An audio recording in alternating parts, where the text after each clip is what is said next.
School District of Prescott Board of Education regular meeting. I'll call it to order now under subject to Section 1983 Wisconsin statutes. We will say the Pledge of Allegiance. Pat, do you want to lead us? I pledge allegiance to the flag of the United States of America and to the republic for which it stands, one nation, under God, indivisible, with liberty and justice for all. All right, we have recognition of visitors. Public rules for the public comment are as follows. Please approach the podium one at a time, stating name, municipality, and topic you'd like to address. A lot of time is 3 minutes per individual, or 6 if you're representing a group that is present at the meeting. All comments should be directed to the board and not to other participants or staff. The board will not act on any comments that are made during the meeting, and the presiding officer may direct the district administrator to follow up with that individual at a later date. The public comment section will be limited to 30 minutes unless board action is taken to extend, and as always, refer to our full public comment policy listed on the agenda. Looks like we got a full house. We might have to go over 30 minutes here, but we'll see. Anybody want to come and approach the podium at this time?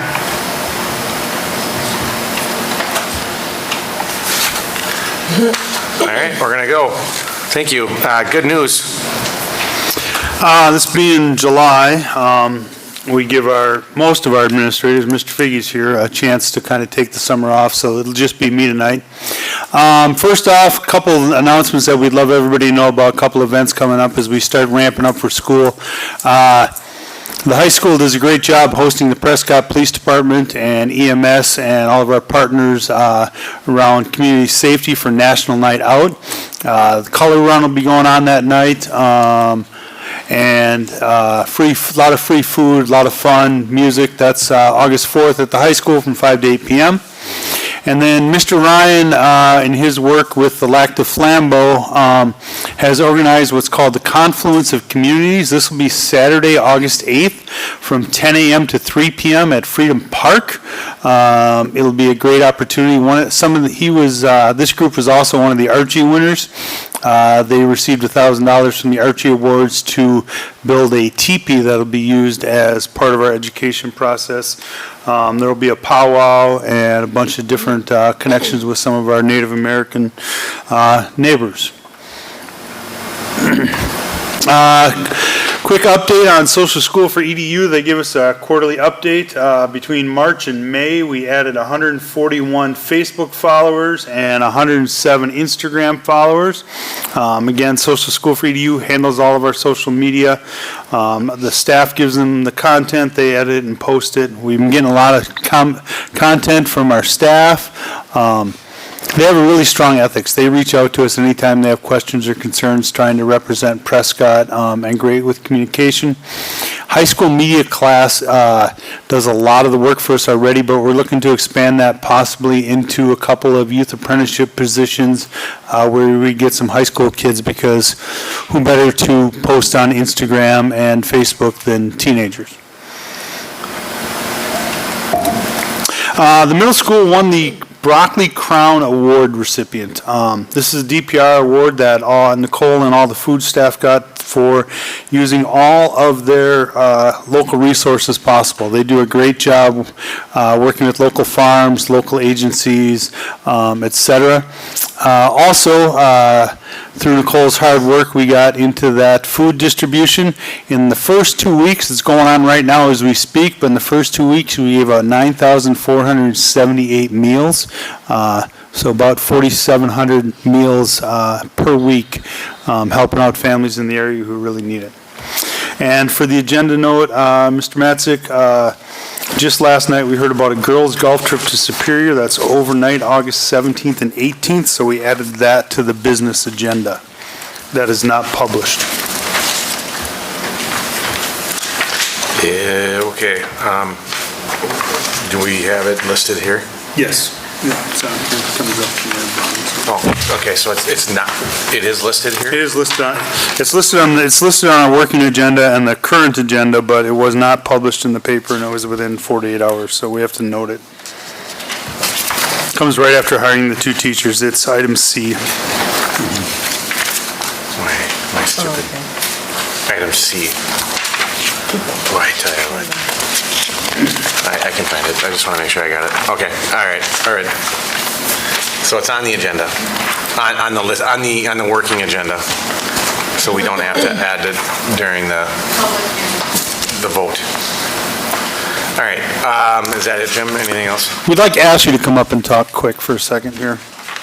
Is this for, This is, she's just gonna, so we're gonna try, this is kind of, we're gonna talk a little bit, we're gonna try to do a finance report before we hit the finances every week. So this will be under the admin news. okay. Yeah, and today I'm just sharing with you, you will notice that the budget reports have been struck out for the month of June on your working agenda. And the reason as to why that is a couple of variables, right? We're at the year end, we're still working on closing out the year. So if we give that report, it's not going to be 100% accurate. As well as Skyward had an outage, and being able to process and things like that was not possible. So due to kind of a combination of that, you will notice that that is crossed out. However, I will be coming in August with both the June and the July to present the information for you. I do know that that is common practice in other districts. I don't necessarily know if here we've done that, but just because of the timing of the year and rolling things over. So wanted to give you that update for this agenda item. Any questions? Okay. No. You got Cardinal Champion too, you wanna? Oh my God, I skipped the Cardinal Champion. My apologies on that.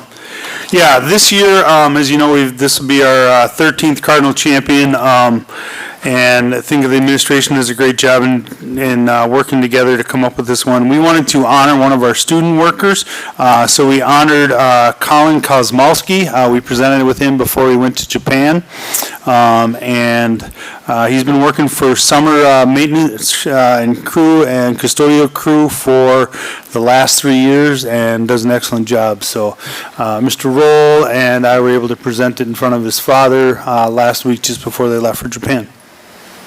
If he keeps it up, he'll be on the school board, because that was my job when I was his age, so. Good job, Colin. All right, we'll move into school business, and we have our first item is the consent. In the consent is the June 17th, 2026 regular meeting minutes, personnel report for non-licensed staff, renew squeaky clean janitorial agreement, OSHA guidelines for annual approval, 2025-26 school census report, 2025-26 school calendar hours of instruction report, and I'll keep going here because there's a couple more. Consider PSD's 26-27 academic standards, family means employee assistant program renewal contract, updating the Title IX coordinators throughout PSD Neola school board policies, seclusion of physical restraint, special education annual report, and then the head coach's approval for it would be the, well, all year, it looks like, right? For Yeah, all covers all- 26, for all 26, 27. So that's everything in the consent there, you guys. So is there anything on there that we want to pull out and discuss, or we good? I'm good. If we're good with it, we can make the motion to approve it and then adopt the agenda. I move to adopt the agenda and approve the consent agenda. I'll second. All right, that's motion is second. All in favor? Aye. Opposed? That passes. And consider personnel reports for certified staff, Jim? So Mr. Figge worked hard with teams of teachers, and Rick Montreal, we were able to offer contracts to Ellie Sager for high school English language arts, and Tatanka Dam for our middle school, high school tech ed teachers. So I should throw, Mr. Igo worked with that team as well. Any questions on this one, you guys? Anybody? No questions, welcome. All right, and can make a motion. I move to approve the personnel report for the certified staff listed above. I second. That's a motion is second. All in favor? Aye. Opposed? That carries. Item C is considering the girls' overnight golf trip to Superior. So we apologize, this invitation just came to us from Superior this week. Found out about it yesterday, but the coaches think that this would be a good opportunity. It is just before our next board meeting, so we had to sneak it on this agenda, but August 17th and August 18th, it's a 2-day trip up to Superior, which is where the D1 regionals will be held, so it'd give the girls a good chance to get on the course, get familiar with the course. The golf team's fundraising is going to cover all the costs. The district would just be paying for the van, wear and tear on the van, and fuel. But as it's a brand-new overnight trip, it needs a board motion. Brad, any questions? Vicky? No questions. Pat? No questions. All right. Can we make a motion? I move to approve the girls' golf overnight trip to Superior, Wisconsin. A second. We have a motion, a second. All in favor? Aye. Opposed? That carries. Item D, consider authorizing the district admin to initiate the process to obtain resolution authorizing a taxable tax and revenue anticipation promissory note for cash flow purposes in the amount not to exceed $1 million. I know it seems like a scary number, but we've barely tapped into this. It was used once, as far as I was able to find out right after the failed referendum. Our income comes in waves. For example, we get all of our property tax money in January. The DPI gives us transfers in big amounts. This would basically be something that allows us to, if something were to happen, I don't think we'll need to use this with our Fund 10 balance and how things are going, but we should be able to not use this. We haven't hardly used it ever. We've had this for several years with First National Bank. The current one that we're using right now expires October 31st. The new line credit would then start November 1st and run through October 31st of 2027. By passing it at this board meeting, we moved it up a month at First National's request because they also have to take it to their board twice, and this gets the ball rolling for them about a month earlier. This will probably come back to you in October to finalize. I don't know if it'll need to come to a board vote, but at least for the board's signatures. Pat, any questions? No questions. It's pretty routine. Yep. Vicky? No questions. Brad? All right, yep, this is routine. So go ahead and somebody make a motion here. I move to authorize the district administration to initiate the process to obtain a resolution authorizing a taxable tax and revenue anticipation promissory note for cash flow purposes in an amount not to exceed $1 million. Second. All right, we have a motion and a second. All in favor? Aye. Opposed?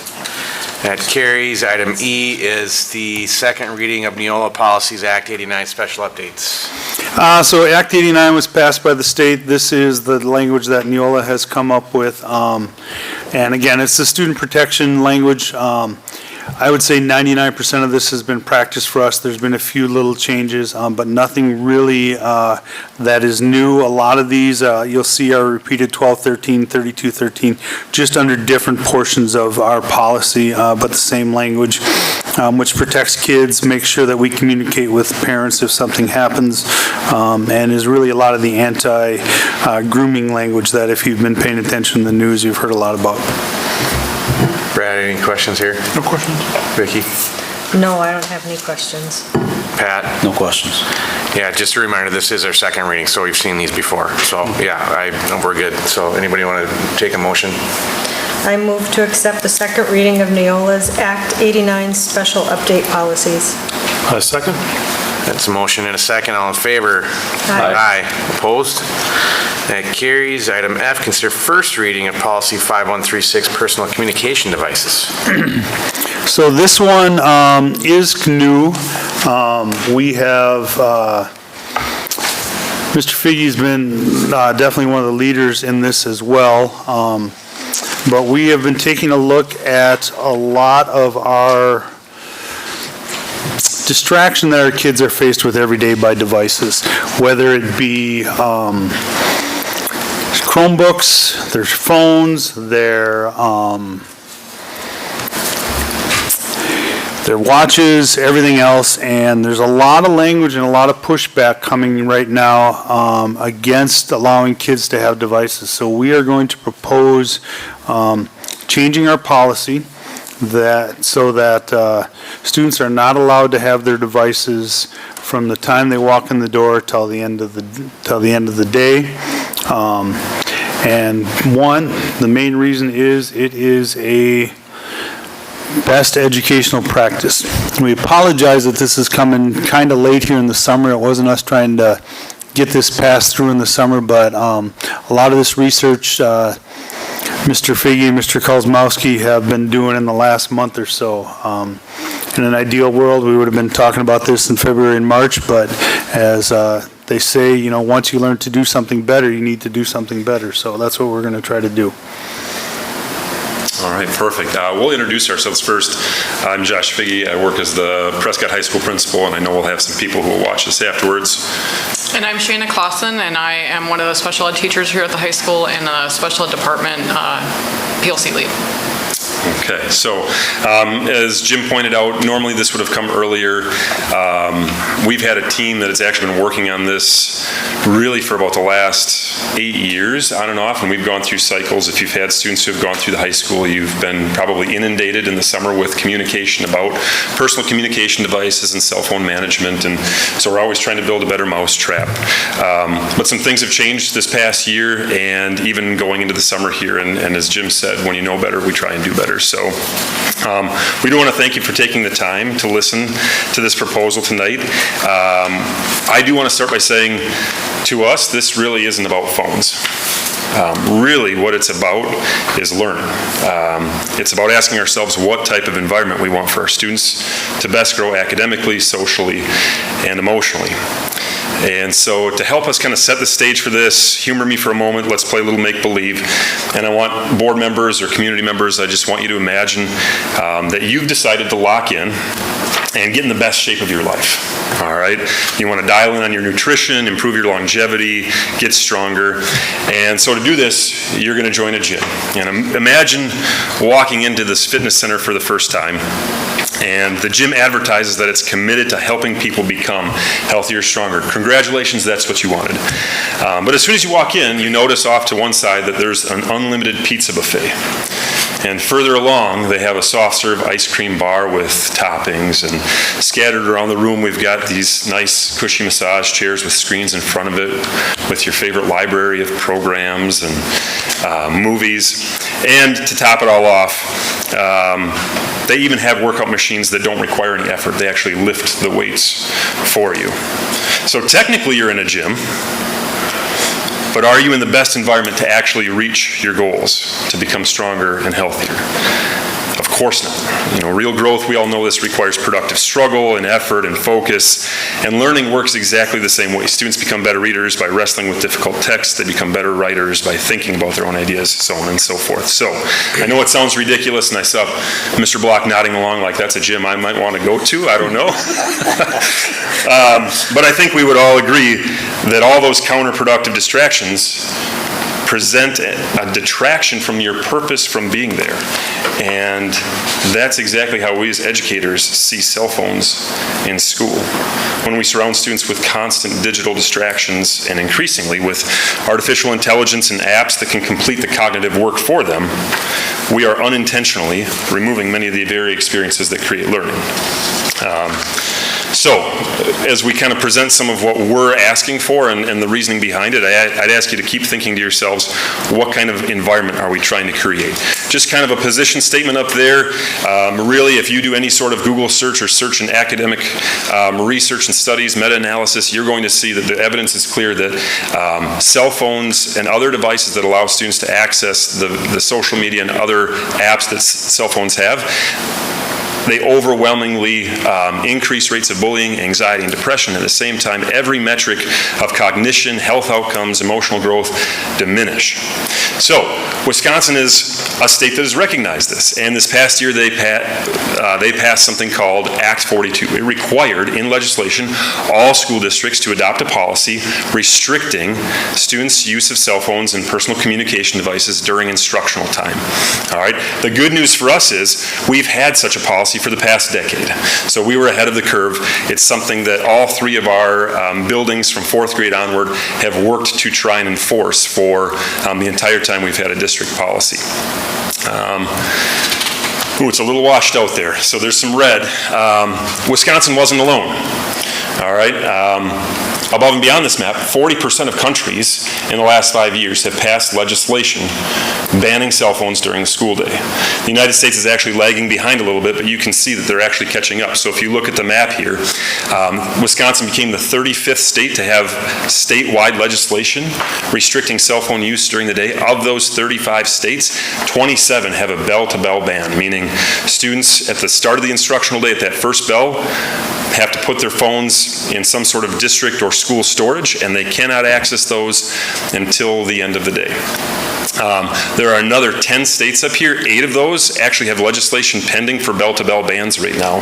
So if that occurs, we'll actually have 37 states of the 50 that have active bell-to-bell bans.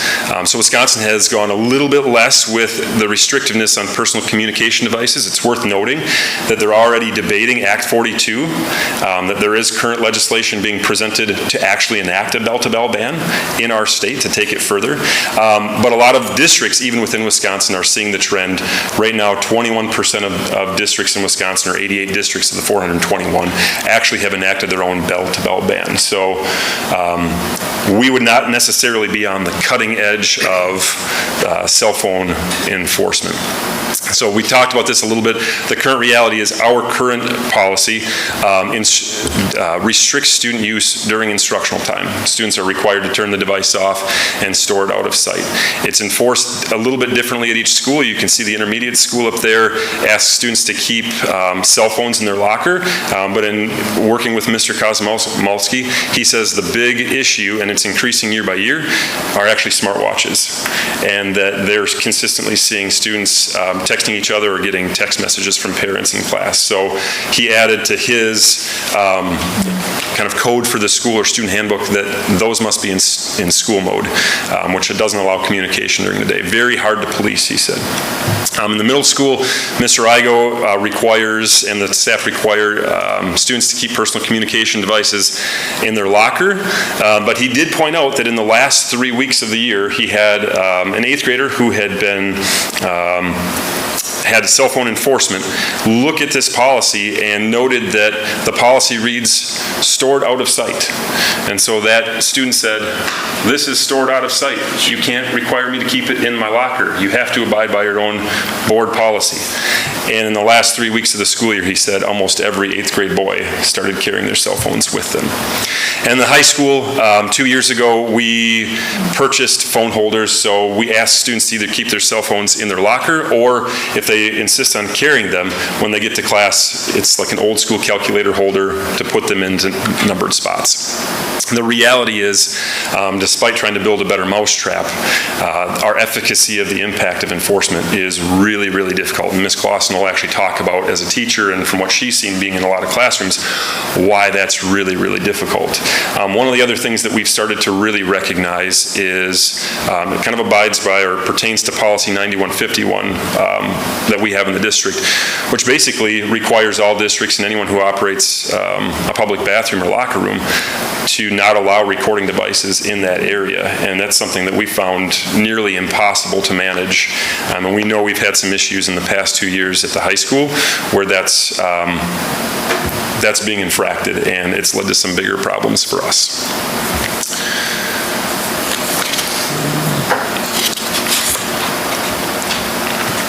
Not going. Jim, can you advance the slide? I don't know if this is working. Thank you. So, what is our proposal? Because that's really the crux here. Moving that policy from powered off and stored out of sight to putting a position statement at the beginning about the environment that we want for kids. But really that second paragraph is where we get in the meat and potatoes. That not only would personal communication devices be powered off completely, but that they would be secured in a manner designated by the district and the school before the beginning of the instructional day. That students could be required to check in their personal communication device into a school-approved approved storage or a location designated by the school, and that once secured, that device would remain secured until the end of that student's instructional day. So for most students, that's the end of the day. For some students, they leave for an appointment early or sports or a college class. So at the conclusion of that day, that they would then get their device back, thereby removing the distraction during the day. All right, so I'm going to turn it over to Ms. Clausen here. So one of the things that we have seen is that every year since, basically the end of COVID, when students were back here full-time, is that our behavior referrals that are going to Mr. Figge and Mr. Montreal are increasing in terms of the amount of behavior referrals that are going just for technology violations, but more specifically about cell phones. So, at this point, we're at almost 50% of the behavior referrals that they are seeing every year are just cell phone violations. So those are things that, as educators in the classroom, we are, obviously doing the behavior referrals, so we are the ones that are we're dealing with that behavior on a constant, regular basis. So in terms of, what that actually looks like and how teachers are feeling about it, we did a couple of surveys. We've had our end-of-year culture survey, our 360-degree surveys, and the thing that we hear most from teachers is we need to figure out how to deal with the cell phones because they are so distracting, they are so disruptive. So when we get together as a staff, this is the number one topic of conversation. When we have staff meetings, when we have PLC lead meetings, department meetings, we are talking about cell phones. And everyone is so frustrated because we are all trying to consistently enforce the rules that we have. We have the policy, we have building rules, but despite the fact that we are working together to consistently enforce the rules, we cannot get a handle of it. In fact, things just keep getting worse, and we're having more and more difficulty every year getting a handle of it. And, so when we get together as staff, this comes up often. Last summer when we got together for in-service in August, I was helping lead a conversation around what are our, challenges and what are our opportunities for the upcoming school year. What do we really need to work on together as a staff? And right away, cell phones was the thing that was brought up. And it turned into about a 30-minute conversation. Well, we all sit around this room and we talked about what does that look like? How is it affecting our classrooms? How is it affecting student learning? How is it affecting behavior management? And how is it affecting staff morale? It's really, really difficult. It's affecting us a lot. And it's affecting our students because we have these constant interruptions all day, every day, where we're dealing with the cell phones and, it's distracting. And so it's like we're always shutting off learning and shutting it back on because we're dealing with the distractions of the cell phones. And so when we've done these culture surveys and our 360-degree survey, again, comments that we get from staff are around the difficulty of being able to consistently deal with this and more equitably deal with this. So I, as a special education teacher, generally never have more than 8 to 10 students in my classroom. But I also co-teach classes, and so I have experience being in a regular general ed classroom in English and science. And I can tell you, our policy now is, as Mr. Figge said, is that they can either leave their phones in their lockers or they can put them in these phone pockets. So that means at the start of every hour, a student comes into my class and I have to take time, not only to take attendance, but then I have to make sure who has a cell phone, is it in the pocket, is it really in the pocket? Usually it's not, right? Because it's kind of hard to go around and search students. I'm not in the business of, searching students and things like that. So I have to trust that they are. And then usually, ultimately, I find out that students have their phones on them. And really, ultimately, there comes a point where that becomes so exhausting that teachers are just like, as long as I don't see it, as long as I don't see it, right? But then we're having issues of students, texting in class. I've seen students FaceTime in class. I have seen students make phone calls. One of the last days of the school year, a student asked to go to the bathroom, and about 2 minutes later, I saw him pacing up and down the hall on his phone, and I walked out there and I was like, what's going on? He decided to call and make a doctor appointment in the middle of the day when we had students out in our collaboration area attached to the hall he was pacing and taking a test. So it's never mind the fact that it's not only a classroom issue. We have the bathrooms, we have the locker bays, we have the hallways. I can't tell you all the number of times that I have stepped foot into a bathroom and there is a girl and they're texting or on the phone. The number of times, and I'm just trying to run to the bathroom quick and I need to get back to my room. I don't have time to now drop what I'm doing and deal with this student. And all I can really do at that point is be like, put your phone away and get back to class. You know you're not supposed to have your phone out, right? Because I don't even know who this student is a lot of the time. There's not a whole lot I can do in the moment. Same with, students asking, even if they have their phones in their lockers, it's like, oh, I gotta go to my locker and get my assignment or my pencil. And then we walk past the locker bay and here they are standing at their phone or at their locker texting. I have a colleague who regularly reports to me that she will be standing in class teaching and she has a locker bay right outside of her classroom and she'll be standing there and she can see students on their phones out at the locker bay. What is she going to do if she's in the middle of teaching? So we can't have eyes everywhere. And even when we do see it, it's not always easy to enforce and to do it really equitably. And so really, ultimately, this conversation, this topic is eroding and affecting our staff culture because it is so prevalent among, the day-to-day things that we deal with. And we are already dealing with teachers who are telling us that they are burnt out, they are overwhelmed, they just want to teach, but yet we're spending so much of our days just policing cell phones. And we have to figure out how to do something different because what we're doing is just really not working. And we're spending, there's a stat up on the slide that says we're spending approximately 1,000 times dealing with cell phones in a year. I mean, when I tell you as a special education teacher that I have conversations with students about cell phones anywhere from 5 to 25 times in a day, that's not an exaggeration.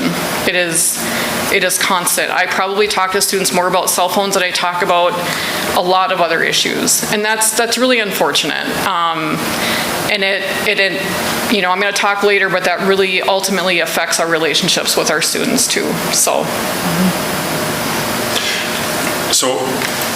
I think the question then is, what does that do to learning? We just heard from the teacher side and how it's tough to have efficacy as a teacher when your job becomes a cell phone or a technology policeman or policewoman, police person. So this isn't district data, this is national data. John Hattie is probably one of the most famous, if not the most famous, educational researcher, him and his team. They have done analysis on pretty much every sort of intervention, strategy, or aspect that can impact a student's education. I think they're up to like 290 different elements that they have now measured. And for people who aren't really jazzed about educational meta-analysis, I'll just give you the quick primer. Basically, there's a hinge point that he calls the moment at which student learning is happening, a year's worth of growth in a year's worth of time. And that is an effect size of plus 0.40. Anything above that means that's a great thing that's happening for kids. It's great teaching, it's a great strategy. You're going to accelerate growth more than a year within a year.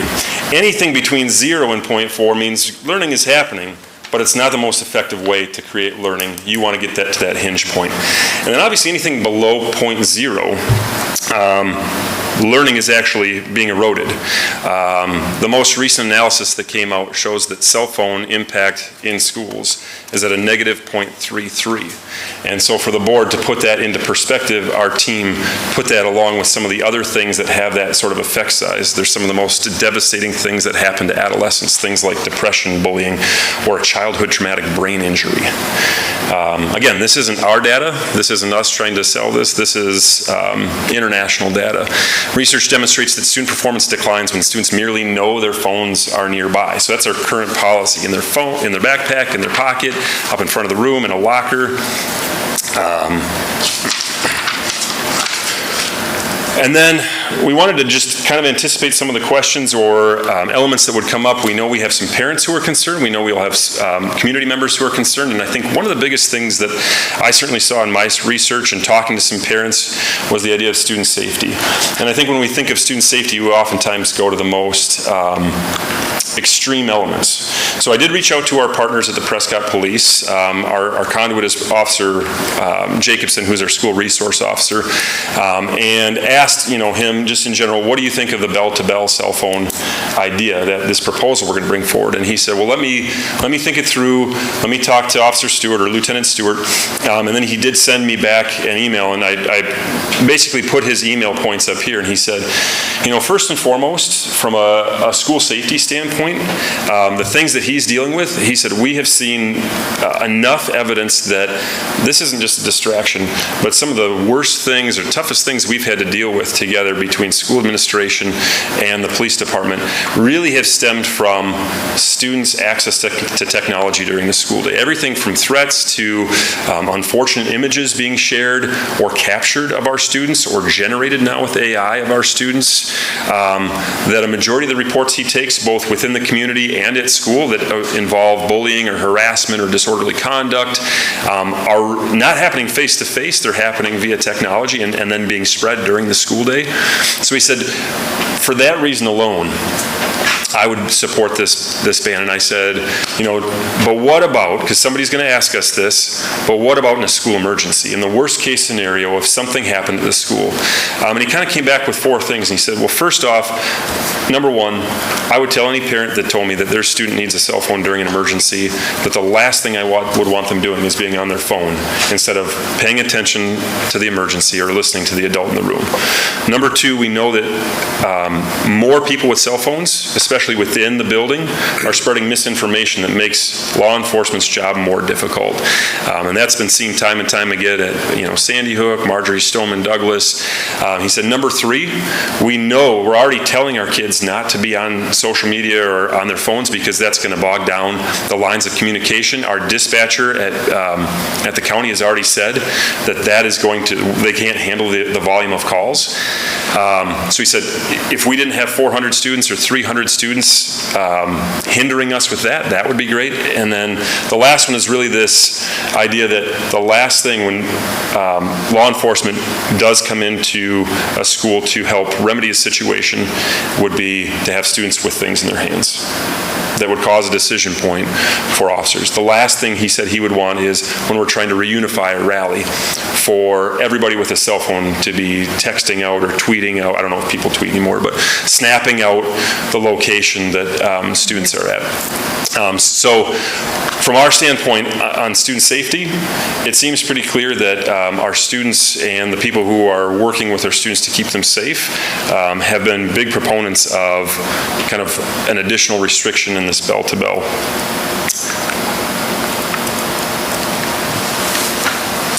So as Mr. Figge has alluded to, we know from study after study after study, and there's a few listed on the bottom of this slide, but that's by no means an exhaustive list, but we know that the use of cell phones during the school day and just in general really does affect student mental health. It increases, depression, anxiety, and an inability to emotionally regulate. And kind of what that looks like in the school day, regarding cell phones is students are often getting texts during the day from a family member, from another student, and all of a sudden the student is, not emotionally regulated. They're crying, they're upset, and we don't know what is going on. Rather than having a situation where something is going on at home and the parent is calling the school and going through the correct channels, and it's being relayed to the student by a counselor or an administrator or a teacher, it's coming directly through the cell phone. And we just have no control over that, and it's happening all day long. Students are regularly saying, well, I have to answer my phone, it's my mom, I've got to talk, my mom's going to be upset if I don't respond. That happens, that is one of the most common things that we hear from students as they try to justify their use of phones during the day. And so in addition to that, we also know that phones in buildings increases behavior, and it lowers happiness, and it increases student stress. And that's all things that we are seeing in our behavior referrals. We know that that's what's happening, and we see it in our classrooms on a daily basis. We know that the phones is increasing student behaviors. It's increasing power struggles between the teachers and the students. It's increasing students' frustration because they're upset because their phones are getting taken away, or they're being told they can't use the phones. It is a power struggle all day long, and it's just a really disruptive one. So in terms of the experts in the building, our school nurses and our school counselors, they are fully in support of this. They know the negative impacts that cell phones are having in our buildings every day.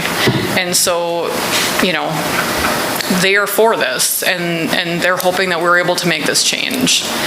And finally, cell phones is really affecting student and teacher relationships.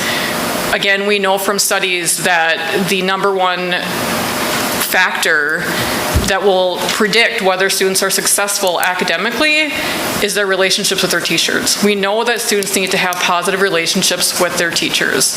But when us as educators are having to play cell phone police all day long, that's eroding those relationships. And it's just, there's no way to repair that. And not only is it eroding the relationships between the students who are having the behavior and the teacher, but also with the other students in the class, because they're having to witness these behaviors, and they're having to witness the teachers getting frustrated and feeling exasperated and feeling exhausted. So it's really negatively affecting those relationships. You guys need a brain break? You good? Okay, we're almost done. Just a couple last things, because I think the question's going to come up. Why change the current policy, right? And hopefully we've started to present some of the reasoning that's behind this proposal change. But really we want to bring it back to learning. One of the things I tried to provide with enough foresight to the board was some of the resources that are out there. There are numerous. There are a lot of articles. I think there are two good books that I would encourage any parent, educator, school board member, anybody to read, and that's The Anxious Generation and The Digital Delusion. One is a little bit more geared towards the social use of social media and cell phones, and I would say more from a parent standpoint, and then The Digital Delusion is relatively recent, and that is really geared towards parents, educators, school leaders, school boards, anybody who's working with schools in an educational environment. By and large, though, what both books and numerous studies say is that anything that's not a bell-to-bell ban is destined to fail. And the reason isn't because of a lack of enforcement or because teachers' hearts in it or because students are just downright devious. And really what it comes down to is a lot of brain chemistry.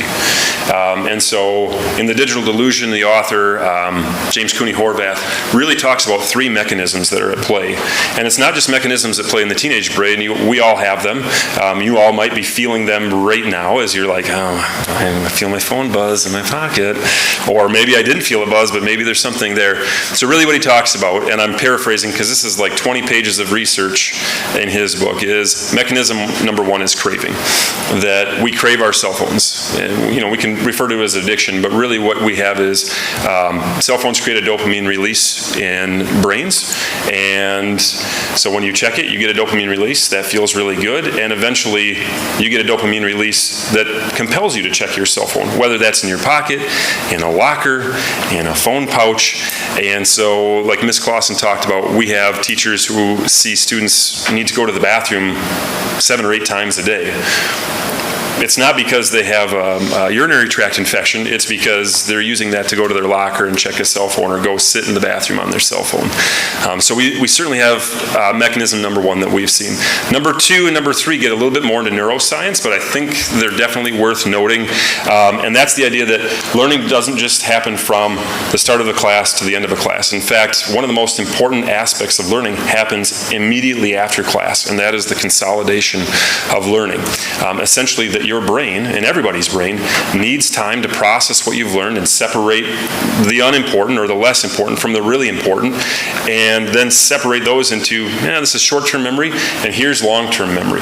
If you've ever studied for a test or you've been in a cram situation and you've just tried to cram information versus taking time like 5 times a week for 10 minutes to study, you probably know that taking 10 minutes 5 times a week is far more effective at learning the material than cramming for 4 hours the night before a test. And that's because of consolidation. Your brain doesn't have the time to consolidate all of that information after a cram session. It needs those quiet, low stimulation breaks. And then lastly, the last mechanism Horvath and numerous other researchers talk about is this idea of cognitive depletion.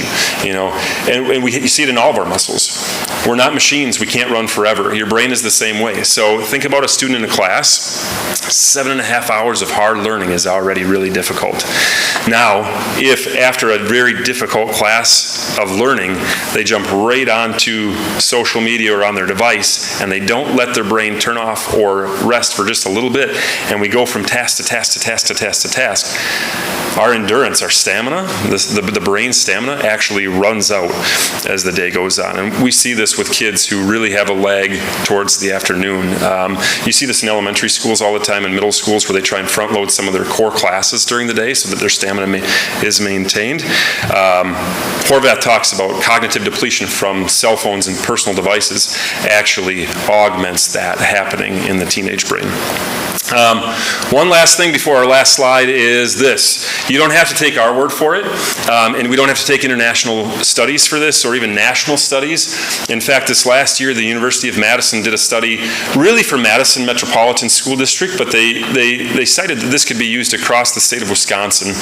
They used a lot of data from the Metropolitan School District of Madison, so they used surveys and studies and data because Madison was the only major school district going into the deadline for Act 42 not to have a cell phone policy in their district. So they needed to strike a chalk line, and they looked at different options on the table. So you can kind of see this is the chart that UW-Madison came up with for them after 71 pages of findings, and they looked at everything from devices stay with students, so no restriction whatsoever, and you can see that is legally not compliant, all the way to a full device ban, meaning devices never even go through the door of the building.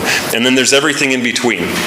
And ultimately what they recommended to Madison Metropolitan School District was that they go with a bell-to-bell non-accessible ban.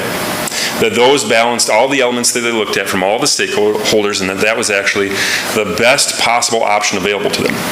Madison Metropolitan School District took half of that suggestion. K through 8, they did a bell-to-bell ban. They decided they couldn't do it for their high schools. And I had to dig into why, and really it came down to the one element that I pointed out, which is the feasibility of enforcement. I thought, well, gosh, it's not very feasible to enforce the classroom storage option that we're doing right now. That makes it tough. What's not feasible about bell-to-bell? And it turns out that high schools in Madison have open campus lunch. And so the administrator said, there's no way we can have students check in a phone at the beginning of the day, check out thousands of phones in the middle of the day, check them back in after a half-hour lunch, and check them back out at the end of the day. That's just too much in and out. But if we didn't have open campus lunch, we would all be on the bell-to-bell ban.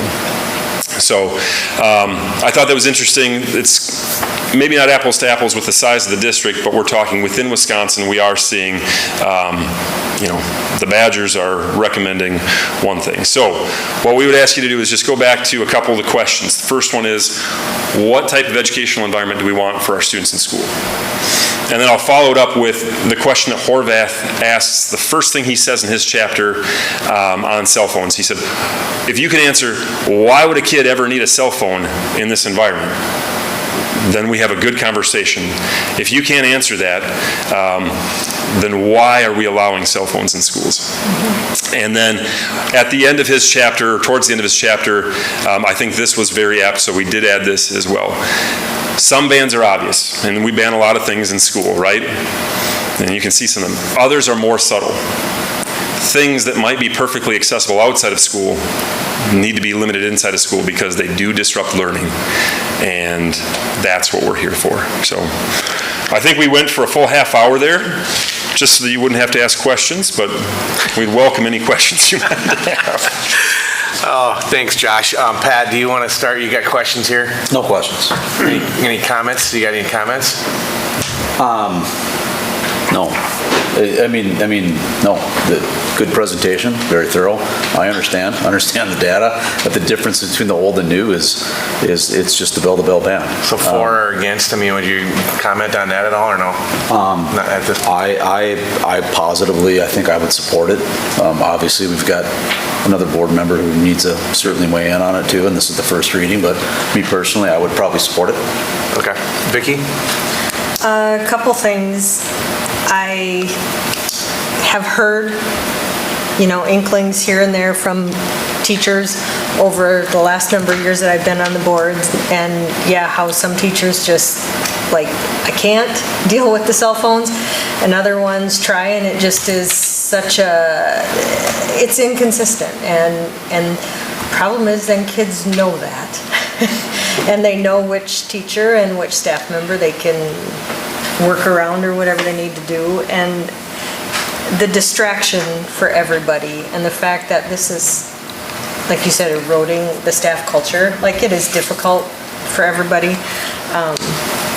I figured that was the case, so I guess it's good to hear that that is one of the things that consistently comes up in the surveys that you do, all of that is something that they would like addressed. I thought talking to Prescott Police was very helpful. Some of those things they kind of surprised me, or a little light went on, oh yeah, that makes sense. So I'm hoping with the community that registers with we don't need 400 kids all of a sudden calling 911 and Pierce County can't handle it. And what is the right story, what isn't the right story, what are we actually dealing with? And then oh my God, I had another one. Oh, the kids with all of a sudden, they've been doing fine in class, and then all of a sudden the teacher doesn't have a clue what's going on. And how do you deal then with that situation when you haven't seen anything lead up to it, and it is because they received a phone call or they received a text? And a child getting horrible news in the middle of a class is not the way any of that should be happening. That should definitely be, that's why we have school counselors, that's why we have the office, to take that kid out of that situation if there is something that needs to be handled in private that is very sensitive. So, and rumors spread so fast. You get kids out there, I just think about what happened last Friday with Main Street being shut down in Prescott. Within minutes, there were 3 completely different stories on the internet as to what was going on downtown, and none of them were right. Mm-hmm. So we can't have that in our schools when we're here to protect kids, and we've got all of this outside influence and all of this information being disseminated that may or may not be true. So like I said, I'm glad you asked the police department. I thought that was very helpful to get some of their safety input for sure. Mm-hmm. But yeah, and then the teacher relationship with students. I didn't think of that. But yeah, if you're all of a sudden having to be the bad guy all the time about the phone, that shouldn't be your job. That should not be a teacher's job. So, just a few comments. Brad? Great presentation, very compelling argument, I 100% support it. Thank you, sir.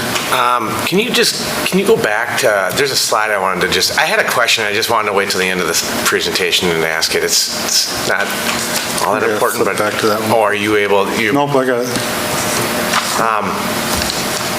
in the meantime, Up here we go. well, yeah, here we go. So go back before, it's right before just keep going back. I don't remember what it is. Keep going. Next one, right here. Back. I'm sorry. Forward. That one? That one right there. The third bullet, I didn't understand what that meant. The topic, cell phone enforcement is also the #1 issue, eroding trust in staff culture. What does that mean? So that just means that because we are, Vicki kind of spoke to it, right? So we have teachers that are saying, well, I know in so-and-so's room that they are not doing X, Y, and Z with the cell phones, Okay. right? So that's affecting, no. Because we don't, yeah, they don't. But we don't enforce it the actually same. know, because we're hearing from the students, Right. usually, right? We don't actually know what's going on in our colleagues' classrooms, we're not in there. But students will come into my classroom and I'll take a phone away and they'll be like, well, I was in history class and I had my phone and that teacher didn't take it away. But did the teacher know that you had your cell phone? Well, I think so, right? So it's just, we all think we know what's going on, but we don't really. But because we feel like in our classrooms we are effectively enforcing it, then we start to play the blame game. Yeah. Well, somebody else has got to not be enforcing it because I know I am, and I know my next door neighbor is. Somebody's not. It's somebody's at fault, right? Or they're not getting disciplined, when we're setting in the behavior. Somebody is at fault. And so that is leading us to just constantly question each other because this is so pervasive among our staff. Okay. And then, given that this is we're talking about this over the summer, right? Ideally, we'd be talking about it before the end of the year, right? I think that's the only rub I have right now is because we didn't get this out communication-wise before the end of the year, and I get it. What do you think the pulse of the staff would be on this? I'm guessing it'd be 100% in favor of it, I would guess, right? Yes, absolutely. In fact, we had our first day of our data dig in June. So we had all of our PLC leaders together and we were able to talk about it. So Josh was able to introduce it and overwhelmingly the staff were like, yes, please, we want this. Josh also did send out an email to staff, just kind of giving them a heads up that this might be coming, as well as some changes with our Chromebook use. The staff don't really have questions about how the cell phone policy, they have questions about how our changes to Chromebook use might go, but they want the cell phone policy changed. And while this is coming, obviously it's not at an ideal time, we are ready to roll on it, we're ready to go. And I think that regardless of what's decided in our district, this is eventually coming. And, right now we have the opportunity to be leaders in our region. That was the next question I had. Yeah. Is there any neighboring districts that enforce this yet? Well, what I can tell you is this. I had a conversation with another superintendent and 2 other MBC principals in the last week, and they said, we're going to watch you really closely to see what happens, because if this goes, we're going to likely go. Well, we're already #1 in academics, so it's... So one of the things that struck me about a part of the book is, he just talks about, from a parent standpoint, from an educator standpoint, it's really tough to be the first one. Or it's tough to be the last. Everyone else's students have, or kids have a phone. It's tough if your kids doesn't have a. It's already dominoing. I mean, right. So, how are we going to communicate out to parents about this, since it's over the summer and we didn't get to them before the end of the year? Nobody's paying attention right now. So one of the things we talked about is, after this board meeting, after we get kind of a read on the board from this first presentation, is Mr. Figge and Shane and I will sit down and probably middle of next week send out an email to all the parents through Ruffini campus. We'll get out there, we'll try to get their feedback. We're definitely not trying to sneak this through in the summer.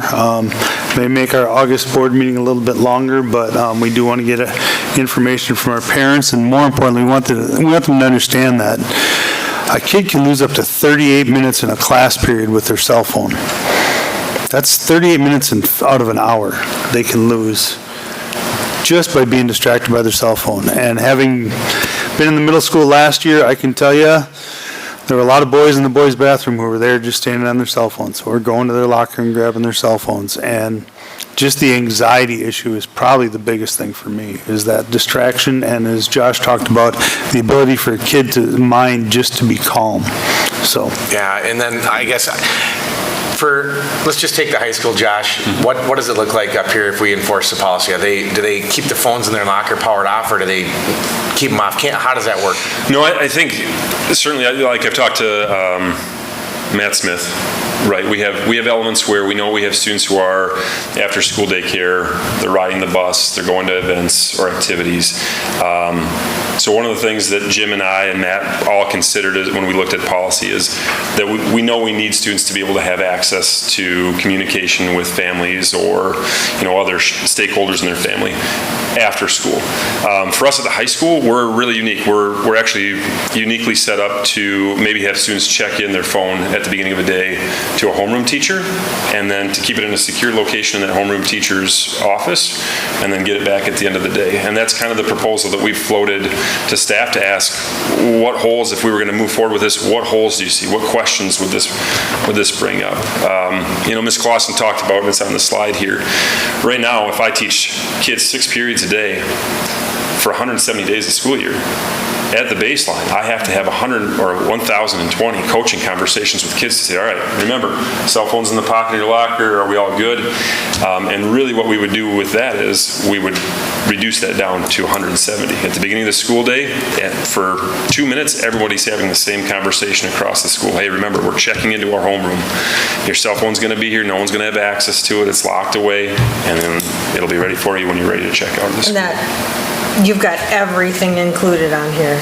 Like, if it is not being used in class, it's not. Okay. It's not going with them. And correct? Yes, and that language exists in our current policy, defining all the personal communication devices. And if a kid wants to leave their cell phone in the car at the start of the day and it doesn't come to the building, we're not going to chase them down the car. Kid has a 1:30 dentist appointment. I haven't figured this out yet, but I'm sure the administration and their administrative assistants can figure out, oh yeah, and today, and since I'm leaving at 1:30, I'm going to leave my phone with Abby. And then she's going to lock it away somewhere, and I'll pick it up at 1:30. Same thing, I'm sure Mr. Smith can figure it out for track meets that leave early, etc. All those are a whole lot more easily done than 1,020 individual conversations and think about this too, at the start of every single lesson, we're asking our teachers to say, hey, that thing you spend so much time with, you can't have it. Oh, by the way, now learn from me. Yeah. Or more importantly, learn with me. I don't think there's any question in the data. I mean, everybody, you'd have to be living under a rock to not think cell phones are a distraction and they're bad for learning. And you guys presented, again, as Brad said, it's a very compelling argument. I'm all for it. I got to be honest, a week ago I wasn't. But listening to the presentation, I'd support this. The only concern is obviously, I think parents, we're going to have to see what kind of fallout we get with parent input. And one thing you asked about the communication. I think one thing that we've kind of talked about is you all are the decision makers, right? So that's the first step.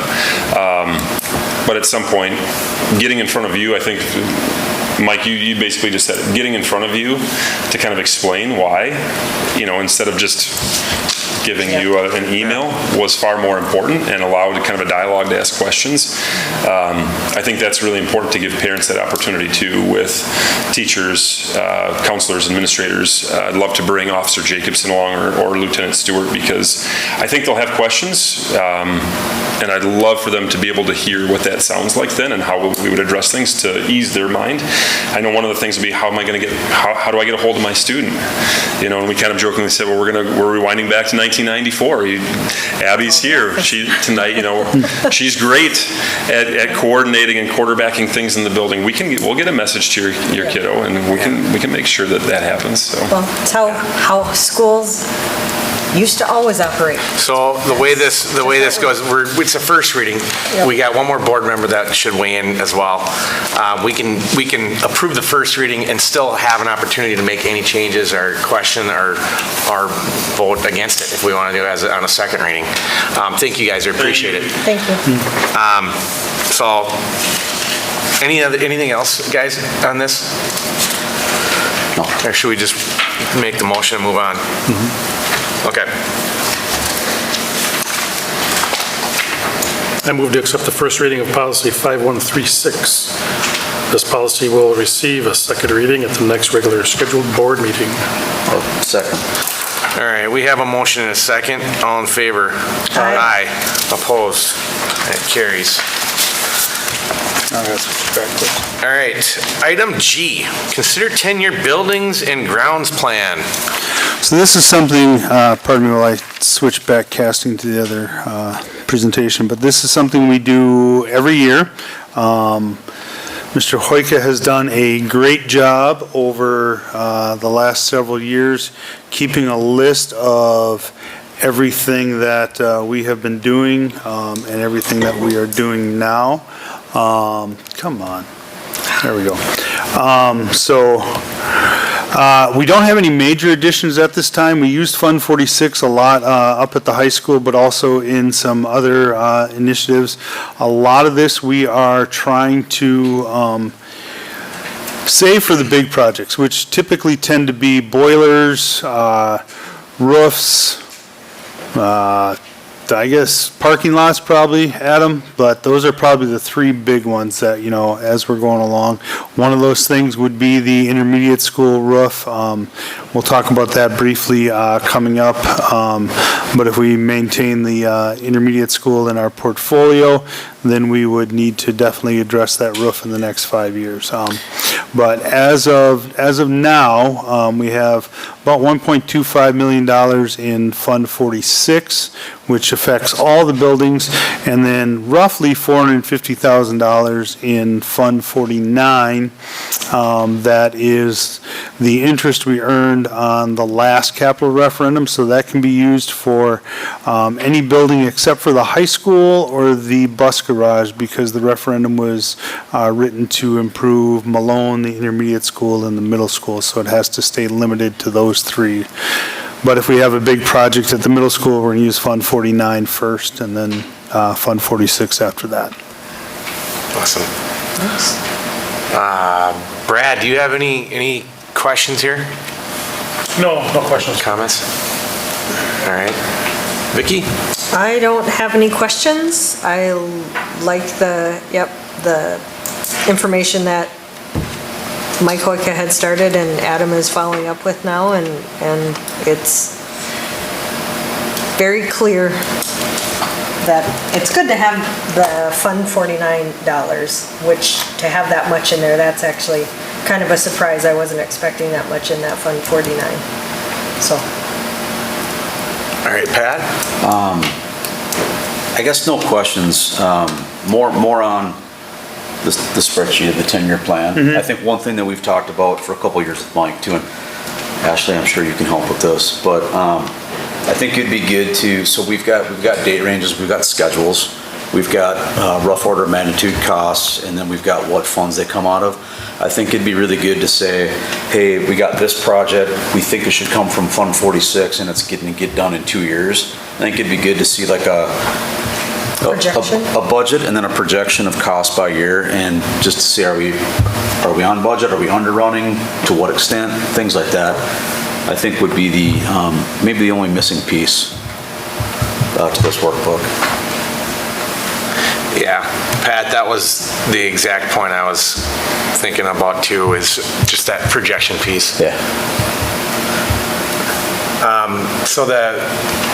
So we're projected to have a surplus of between $600,000 and $700,000 for the last fiscal year, for the 25-26 fiscal year. For the 25-26. And just to reiterate, so we're looking at transferring up to $500,000 into Fund 46 for that. So, yeah, Ashley can come up and talk about this too a little bit if we need her, but Yeah, we're kind of really at that point right now. The July school board meeting is kind of a tough one for us because not only Skyward being down for a couple days, but we're still getting bills from June this month, yet we have to have everything finalized by the audit, when the audit starts on the 27th, and we're right in the middle of that timeline.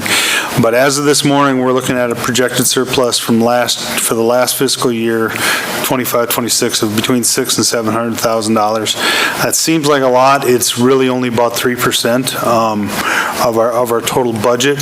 So not this item, but the next item would be to, depending upon where that number comes in, just like last year, transfer up to $500,000 of that money into Fund 46. And the way school finance works, that has to be a kind of an up-to number because we probably won't have that number finalized until July 27th or 28th, and by state law, we have to make the transfer by July 31st. So I can't give you, I hate this, but I can't give you an exact number unless we hold another board meeting on July 29th. Okay.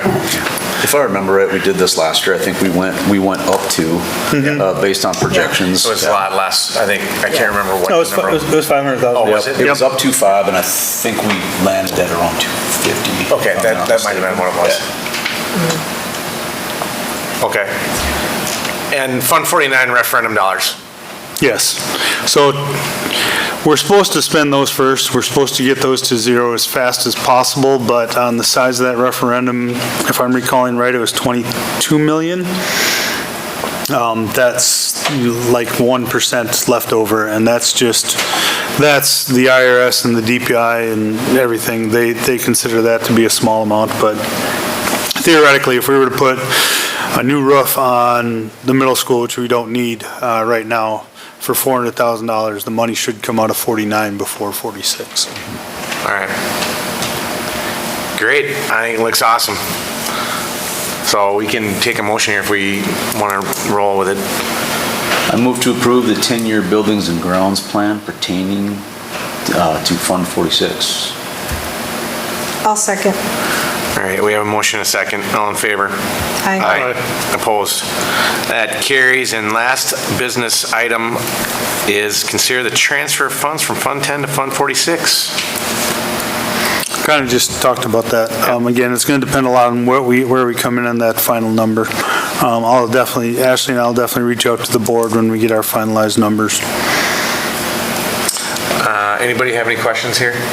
So we just talked about it. The only question I have is 500,000 enough? Like, I mean, do you want to go higher, Jim, or is that a good number? I think 500,000 is good. Looking at the fact that state funding has not increased in the last 3 years, and we're kind of worried about our Fund 10 balance, and talking to Ashley meets with a wonderful lady by the name of Elise, who's one of Baird's lead consultants every week. Given what we're looking at in the next 4 or 5 years, putting a couple $100,000 into just leaving it in Fund 10 isn't a bad idea. It's just going to add on to that Fund 10 number, and hopefully those projections we've been talking about, going out into 27, 28, 28, 29, give us a little bit of padding on that. Yep. All right, we'll take a motion here, guys. I move to approve transferring up to $500,000 from Fund 10 to Fund 46 for the use of projects in our long-term capital plan. I'll second. All right, we have a motion and a second. All in favor? Aye. Aye. Opposed? That carries, and we're on to info and discussion, and we have the REVA. Buckle up, it's another half hour. All right. The board last month just asked for a couple of quick updates each month as we launch the Rivers Edge Virtual Academy. So just 2 things are happening right now. I'm working with a consultant through DPI.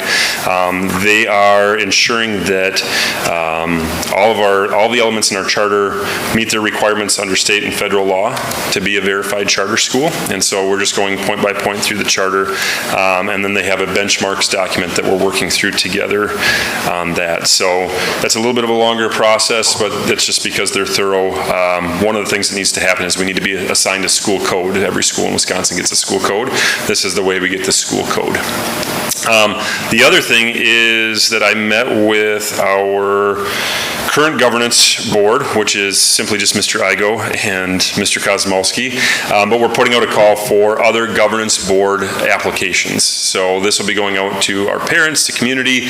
Anybody in the community can apply. We're especially encouraging parents or people who have multiple roles. So maybe they're a parent and a community business owner, or maybe they work with kids and they're a parent, work at a daycare, work at a school, so on and so forth. But we have 7 board seats. We need 4 board seats filled from outside of the district. And so really our process looks like announcing that opening. This is happening tonight for the first time. We'll put it in writing and get it on our website and get it out on social media in the next couple of days. We're asking interested candidates to submit an application, and that'll be included on the communication that we send out.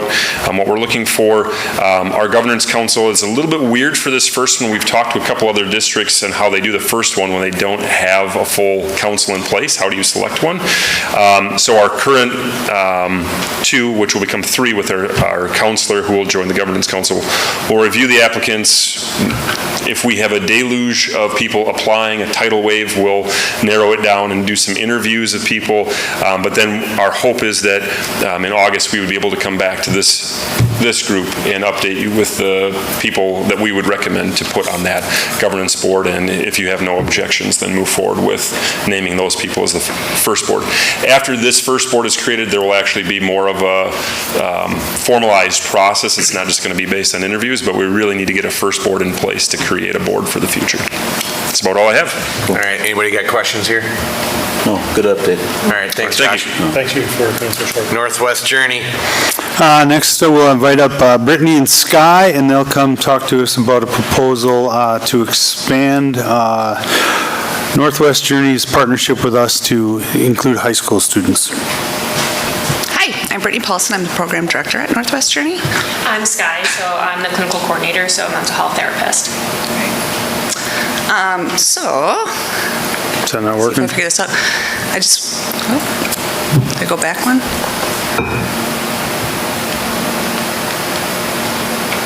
Is it this again? Yeah, I think we're fighting each other. I haven't hit anything yet. Do you want me to just go to the next slide? I got it, I think. There you go. All right, so just, I'd like to go I'm clicking it too much. All right, here we go. How things have been going. So we have expanded our staff to 5 full-time staff, 1 part-time staff, and we currently have 3 interns, 2 being master's level and 1 being an undergrad. We're serving, in 2026, we've served between 13 and 18 clients at a time. We have been voted the best mental health services in Pierce County for both 2025 and 2026, and that's to the business rate. We have gone from a 1-group program to a 2-group program. What that looks like is we have 8 to, I believe, 12 in 1 group, age group, and then 12 to like that 14 age group. So we currently are serving Prescott, Ellsworth, River Falls, Hudson, and Richmond clients. During the summertime, we're closer to that number to the 13 because we're not getting any of those school referrals right now. So it is more difficult to keep us up at that where we'd like to be that 18 number. Let's see. So we have been getting an increase in referrals, especially from Children's Hospital. So oftentimes kids will be in crisis mode. They go to Children's, suicidal, self-harm, those kinds of things. We've seen a lot of increase in those kinds of referrals. Okay, so reasons we want to expand. We want to expand the age group is what we're specifically asking to be able to do. We've had a lot of, like I said, increased referrals from hospital settings for the ages of 14 to 17. So right now, if we were to get a referral for, say, a 15-year-old or 16-year-old from Prescott, maybe they're coming out of the hospital, one of those situations, they would currently have to go to our Menominee program. No kid at that age is going to want to sit in a vehicle that long, but also, why wouldn't we keep them right here in this community, right? So the reasons we want to expand is positive impact on the community, potential reduction in crime amongst teens. We currently actually have a Prescott student who's having a lot of police contact in the home setting, and that has decreased. So that's what we're hoping to do, keep those law enforcement guys busy doing other things. Potential reduction in suicide attempts, suicidality. We're hoping to work with those kids that are non-aggressive. So it's hard to see with the lighting in here. We'd like to increase this school year with this age expansion. We would like to get to a point where we would someday, we all know that the Prescott Intermediate School is going to be moving students away. So after this next school year, we would like to be able to, hopefully, if you guys keep the building, we would love to expand to include the space right above us or down the hall through the STEM area.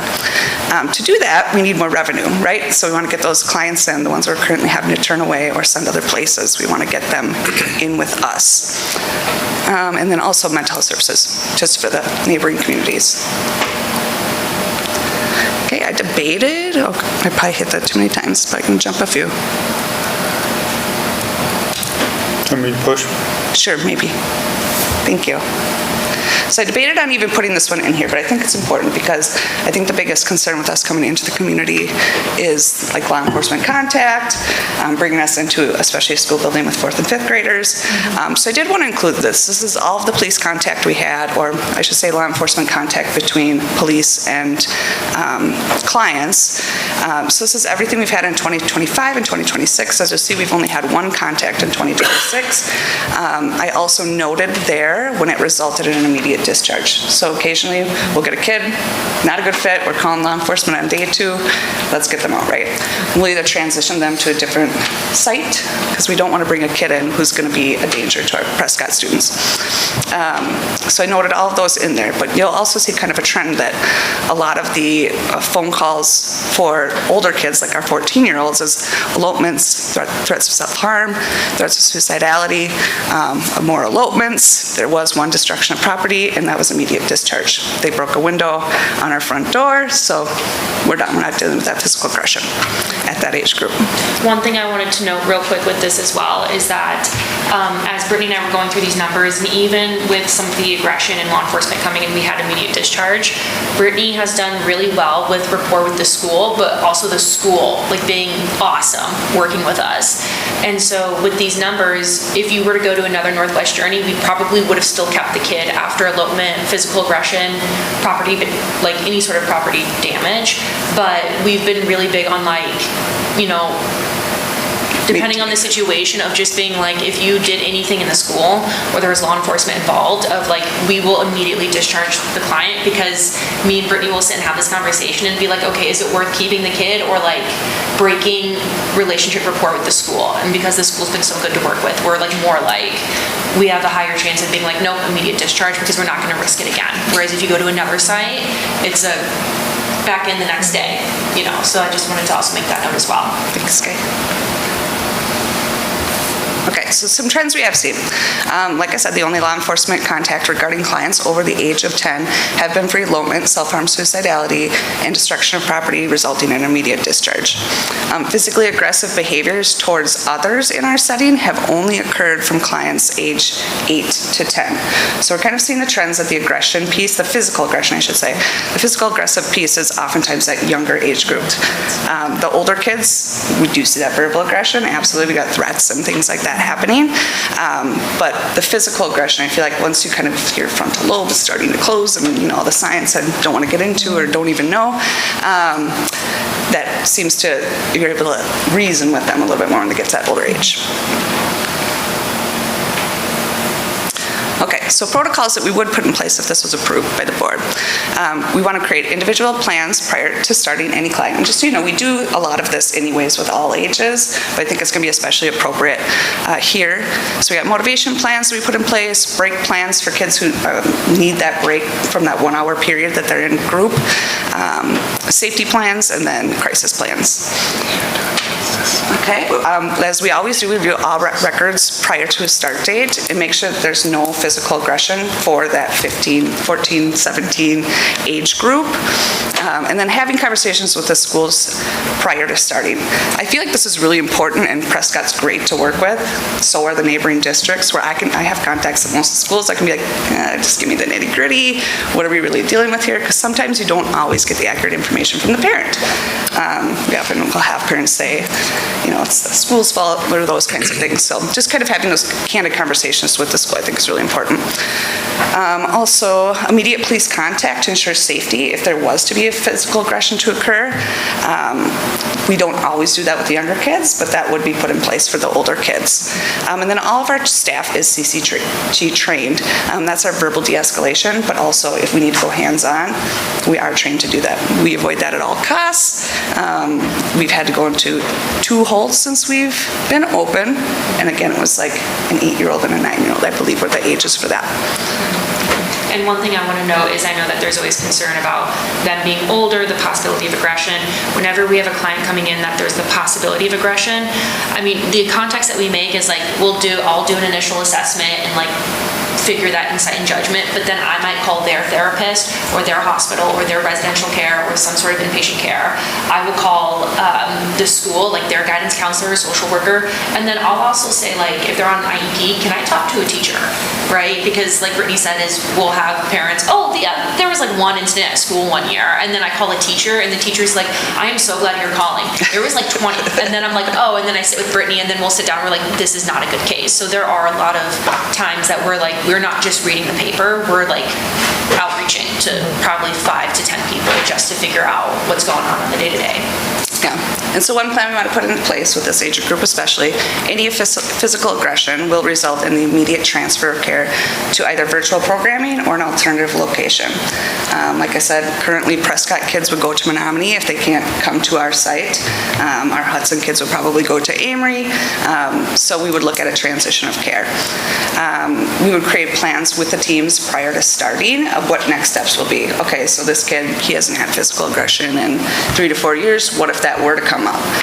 And so just having those plans in place prior to starting any child.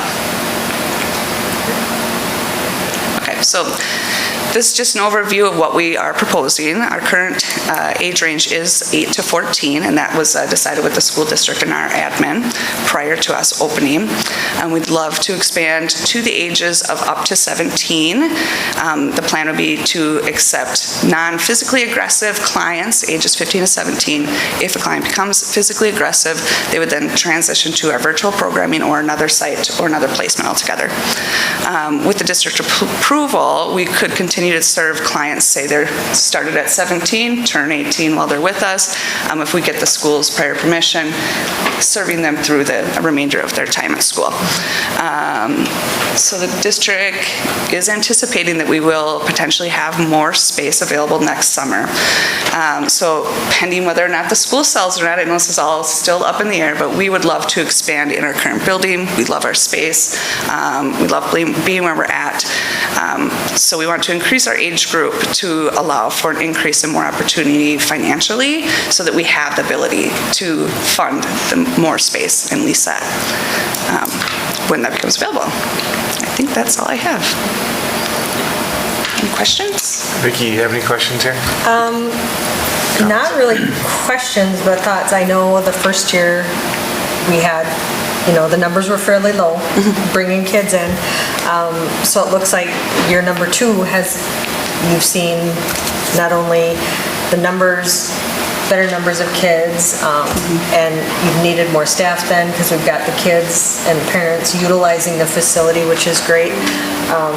The surrounding districts, I think that's now with the elimination of the hospital in Eau Claire and the mental services being gone. It's not just our county, it's the surrounding counties that are lacking that help, I think, for these older kids. And I haven't heard, as a board member and as a community member, I have not heard anything about kids going in and out of the building. I know that was a concern before. So whatever you've put in place, however we've managed to do it, it's obviously working. So I feel, especially for our community, you've had 2 years, you've got your processes in place, 26 shows that there's been one that you've needed to call the police for. You've got it worked out. I think it's working well with our school, and I think the older kids would benefit. So I like the presentation. You're very clear, very straightforward. You've been very forthright with how you're handling every single situation and what you're doing. I think that helps make parents feel better, helps community feel better, helps us feel better that you are definitely doing your due diligence before entering these kids into the program. So I appreciate all of this information. Thank you. Yeah, no, thanks for saying that. Brad, any comments or thoughts? No comments, thoughts, I agree with Vicki. I mean, I think it's pretty straightforward. Pat? Appreciate the partnership. I'm glad we got an opportunity to think about expansion and helping people. So, thank you. Just really quick, so if we expand, how many more kids would that, could we take on, just this year, knowing that we still have grade instruction going in this building for this coming school year? How many, what's your anticipation there? Yeah, so right now, we wouldn't want to serve more than 18 full-time clients. And where are we at right now? Remind me? Currently, we're at like that 13, 14. Okay. Again, it's So summer, we so think it's we can difficult. hold up to 18? Yep, full-time ones. We 20 to 21 if we have like a kid who comes in the morning and goes to school in the Okay. afternoon and vice versa. So we get creative with those numbers. Okay. I got one, liability on the district. Remind me how this is a turnkey agreement, and I'm maybe looking at you, I don't know if you can answer this or if you can answer this, but the agreement is kind of turnkey. It's your space. You kind of, you remind me about like district liability and how that works, just a little bit here. You don't have to get into too many details here, but I mean. Yeah, I don't have answers for you on Okay, that. I'm I'll sorry. hold I could off get on some that. information on that if you'd like. I'll work on that with you, Jim. Yeah, and that's kind of why we did it this way, Mike, is we just put this in info and Yeah, discussion so that we we have can, time. we can run this by our lawyers and modify the MOU and then hopefully come back in August if the board's Yeah. open to potential expanding. I'm just thinking that as the more we expand, does that increase liability at all? And that would be my only question. Yeah, and Vicki pointed out too that, you guys haven't heard a lot about us like commingling or anything like that. The doors to go above us are all locked up. Yeah. The doors to go this way are all locked up. So really the only time that there could be an issue is if we had like an elopement where a kid were to leave the building while students were outside of the at recess. Yeah, great presentation. Thank you. Yeah, absolutely. Thank you. So this will be a possible agenda item next month? Yeah, that's the plan, is that if the board generally approves of this, we'll bring back a new MOU. Okay. And again, one thing we also talked about, that Brittany and I talked about, was if the board wants, we can put a review, let's say, December board meeting in there as well, and give an update, see how the first few months go. Okay. All right, let's move to district financial update. That's me. Yay. Bless you, by the way. Thank you. Okay, so for the update, a lot of this we've already kind of talked about throughout the meeting this evening because of the fund transfer and just different things like that. But I want to start giving updates to you guys on a regular basis, and this is just an overview. So as you know, we're closing out 25, 26, oops. And then we're just finalizing those payments, and like we said earlier, we are coming in with a surplus. Right now, those numbers are changing pretty much multiple times a day, but we're still seeing that. And, there's a lot of factors that come into that, right? So compensation is one of those areas that we're seeing a surplus in. And last year, when you guys planned, you had planned for an additional start of a December 1st for the Director of Grounds and Maintenance, and that wasn't necessary at that time. So there's just pieces like that had been planned in the budget that we didn't need. So that's a component. The other thing I know we have referenced, we're a little behind in just getting things wrapped up from the year. And also, we had some changeover in the department. And so, we have a surplus, and a lot of that is financial responsibility from our directors and our principals. They didn't just go spend money because they didn't know where we were at, right? They were they were very aware of not knowing 100%, and so they didn't necessarily make a purchase to make the purchase. And so, it could be the other way, but I just think there were a lot of factors there as to why surplus. If you have more questions, we can go into some of those details. But as you know, that leads us to a transfer. In the budget, it was only marked for $39,000 to that transfer, but the past practice had been between like $250,000 to $500,000. So this is kind of back in alignment with that. And then we have our audit coming the last week of July, and they will be on site the 28th and 29th. The 26th, 27, we are also in that world, right? So we're working on building that and just really going through line by line. Jim and I have been working on that. I partner with Elise, as referenced, which is our Baird representative, and going to be meeting with all of our admin and directors to go through all of the items that affect them in their buildings and what they oversee, and make sure that those numbers align with the projections for the year, as well as their needs and things like that. So that's on the process here. As far as building out the year and kind of the process that we want to align and make some changes with, one of those is board reporting. Like I said, I want to come up and share different things, but I'm also looking to you guys, like, what are you looking for? What would be really helpful? Do you have a representative that I could work with and connect with, like before the meetings or things like that, to just align some of those things? If you have any feedback on that, I would appreciate that. Meeting with the buildings and directors, the administrators on a monthly basis, going through those reports, making sure the numbers that we allocate in different WIFR codes are getting into the right accounts, and so people know where they're at. That's a big priority for this year. And then just simple things, right, like our credit card processing and just steps that we're doing for ordering as system-wide, and just really getting those laid out for this year and being able to tell everybody when we get back in August to share that. So that's kind of finance. As far as the human resources side goes, we are welcoming 5 certified staff this year, and so that's where we're at right now. And I'm setting up one-on-one meetings with them to come in and get paperwork filled out and just kind of get the lay of the land. And then we will have our Welcome to the Nest orientation day on the 20th of August. So very excited about that. It's new beginnings for a lot of educators, and that's a really, really fun time, and there's so much excitement around that. So that's really fun. Currently, we have support staff positions open, which are instructional assistants and our food service, but we are looking for substitutes in all areas. So there'll be different marketing and things like that coming out. And then kind of like finance, human resources, the same thing. We are going through the district office and reorganizing who's going to do what and how we're going to do those things. And then we want to send notification to all the staff so they know, if I have a question on this, this is who I go to. This is where I can get all of that help. So just making sure people are aware of those things. And then we are in the high school at door 7.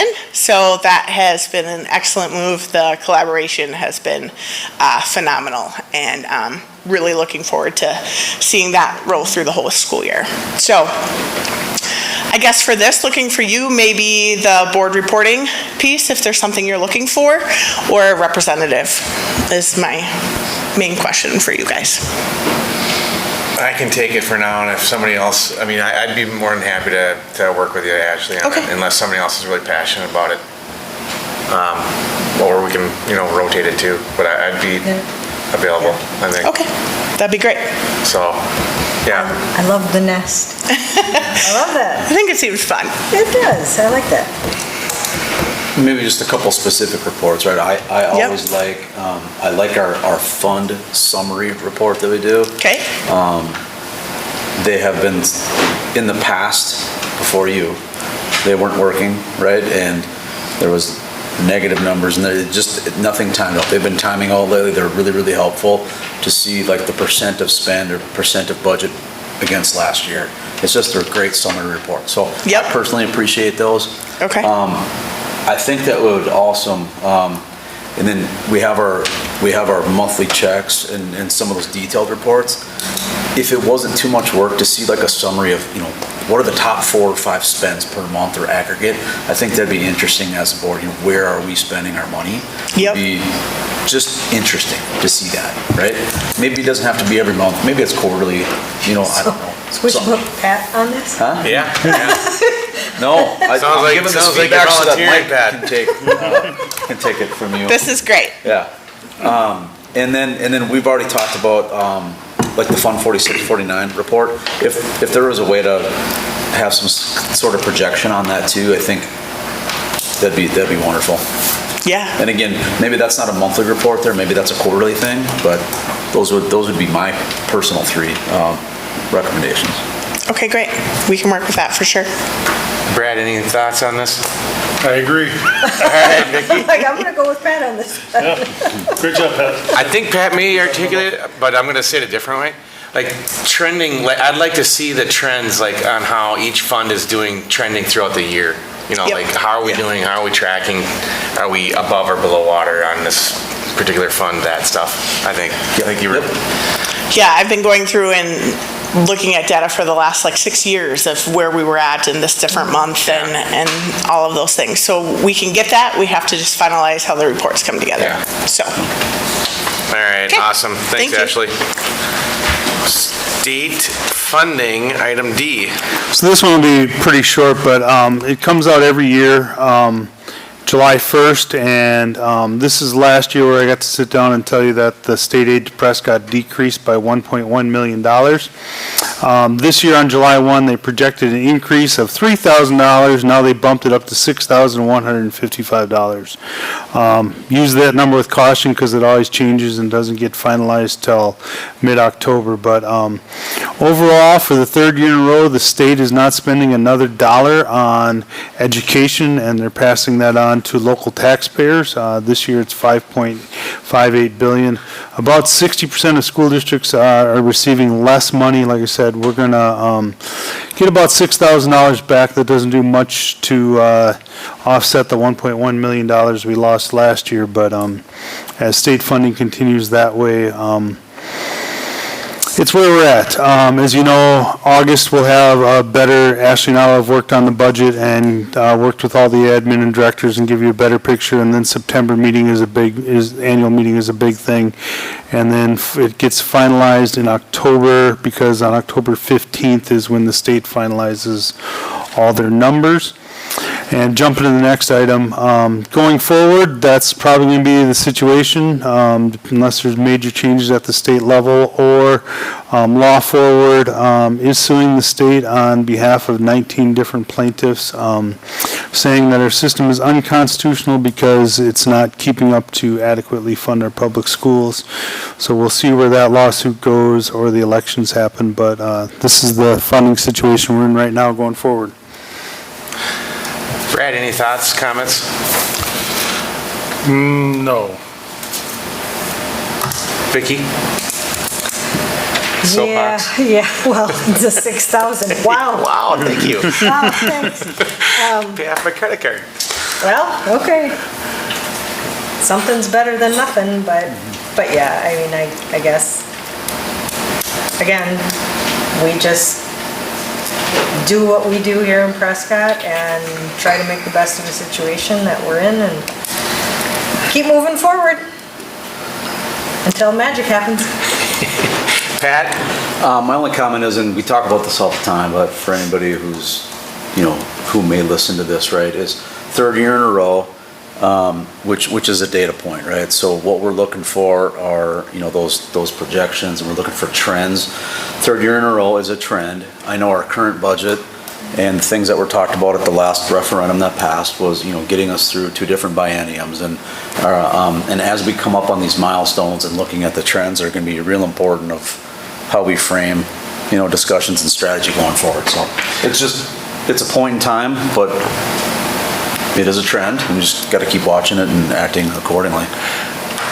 Our budget forecast, what were we projecting on the forecast? Do you recall? As far as inflation and stuff? Just from year to year, like state fund, did we project any kind of increase at all? No, we've kept it pretty slim with the Baird model. Last year, 2.81% interest, or inflation. The year before that was about 4. So this number hasn't gone up with that. The early things were what, what'd you say this afternoon, Ashley? Early CPI was? 4 to 5. 4 to 5%. So hopefully that gets factored into this. But right now, our Baird model has this as flat. So our Baird model, meaning the one that we use to say we can get to 28, 29 school year and stay above water. So okay, that's what I was wondering. If glad we projected it that way. I mean, it's pretty amazing. And again, to Pat's point, all this is data points for the next time when we have to go back to the local community for referendum dollars. It's not if, it's when. Yeah, and as Pat said, if anybody, for the people out there who are listening or watch this on YouTube, if we just went back to 2008 and linked that state aid to inflation, we would have roughly $4.2 million more in our budget, which would be meaning we would never have to go to referendum, at least for the next decade. All right. Exciting stuff. $6,000. Wow, I'm really glad. That's awesome. I'll get your report on exactly where we spend that. When I first saw the 3,000, I was thinking, is that per student? No. I'm like, that can't be. 3,000? All right. Last one, intermediate school sale update.